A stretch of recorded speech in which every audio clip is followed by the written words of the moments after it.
Asalaamu calaykum waraxmatullaahi wabarakaatu. Walaalaha qaaliga qiimaha badan aad iyo aad baan idin salaamayaa. Soo dhawaadaan idin leeyahay. Walaalaha cusubna si gaaraan idin soo dhaweynayaa. Maanta waxaan inoo wadaa ruudhida yaryar ee hoosta laga gelinaya jiiska. Maasha allah tabaarakallah, aad iyo aad bay u macaan tahay, u jilicsan tahay, kaala arag bay kusoo baxday. Hadda waxyaabay ka kooban tahay aan isla eegno. Kow waxaan kusoo shubtay madiimada 2 koob iyo bar daqiiqa. Kadibna waxaan kusoo shubay 3 malgacdood oo caano boora ah. kadibna waxaan kusoo shubay 2 malgacadood oo sonkora. Intaa kadibna waxaan kusoo shubay malgacad fixisa ama khamiiro. Yeast ayaan kusoo shubay.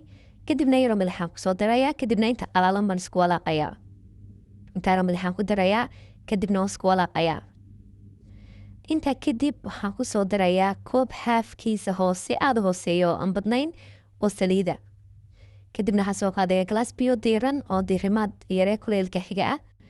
kusoo xasheeyaa lana khamiiradu waa muhiim inaad markaad xashaysaan ama waxaad ku daraysidba biyo waa laasim inay diiran yihiin. daqiiqdii waan soo xashay, saasay soo noqotay ilaa saacad meelha sandeyn inay soo faxdo huurto.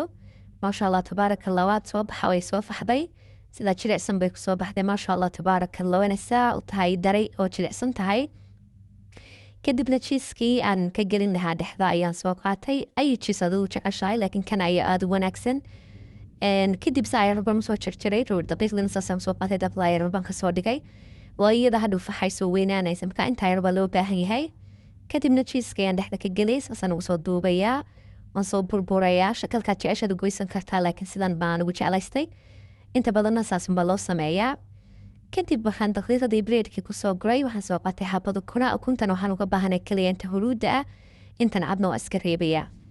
saad arkaysa inta huruudeed baan soo qaatay. waxaan kusoo darayaa in yaro caana ah. inta yaro caana ku darayaa, waan isku soo walaapayaa. waxaan doonaya inaan dhakada ka mariyo, dusha ruudhida ka marmariyo intaana furunka gelin. maasha allah. ruudhidaan soo qaaday, saxan bay ku jirtay cabaar bandaa ilaa 10 daqiiqo. wadsaaysaas iyaduna uu soo faxday. kadib waxaan soo qaadayaa beedkii ayaan dhakada kasoo marmarinayaa iyo caanihii aan isku soo garaacay. dhammaan saasaan ruudhida kusoo dhammaynayaa.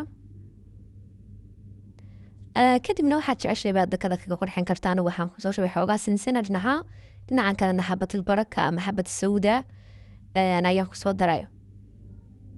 intaa kadib waxaan soo gelinayaa fulanka muddo 10 daqiiqo meelahaasi ku jiraysaa koriya hoos. maasha allah tabaarakallah, waqti badanna kaa qaadan mayso. macaankeedana maasha allah aad iyo aad baad ula dhici doontaa haddii aad soo tijaabisaan. inaad soo egtaan waan jeclaan lahaa. qaybta faalada igu reebtaan say idin laahayd iyo say dhadhamaysay. biidn illaahi alkariim waxaan rajeynayaa haddeen channelku idinku cusub yahay inaad wala subscribe-ka noo saartaan aan nala dhaafin. haddaa hore noona joogteen aan like-tu waa noo muhiim, meel sare ayayna gaarsiinaysaa. ruudhadii furanka way kasoo baxday. dusha waxaad jeceshay baad kaga dari kartaa caana macaan. haddaad jeceshay malab, anigu malab ayaan jeclaystay, macaanka badan ma jeclin. marka waxaan kusoo daray malab. adiga dookaaga daawade waxaad jecesha ayaad ku darsan kartaa. maasha allah balaan xabada inoo soo qabto say dhexdeed tahay bisaylkeeda jileeceeda.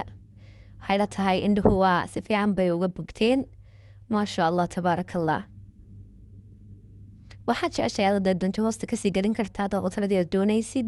haddii kalena sideedaas unbaad ku cuni kartaa. maasha allah. jileeca inaba caadi maaha. casaanka se u bislaatay, jiiskiisa u dhaqaaqay. maasha allah tabaarakallah.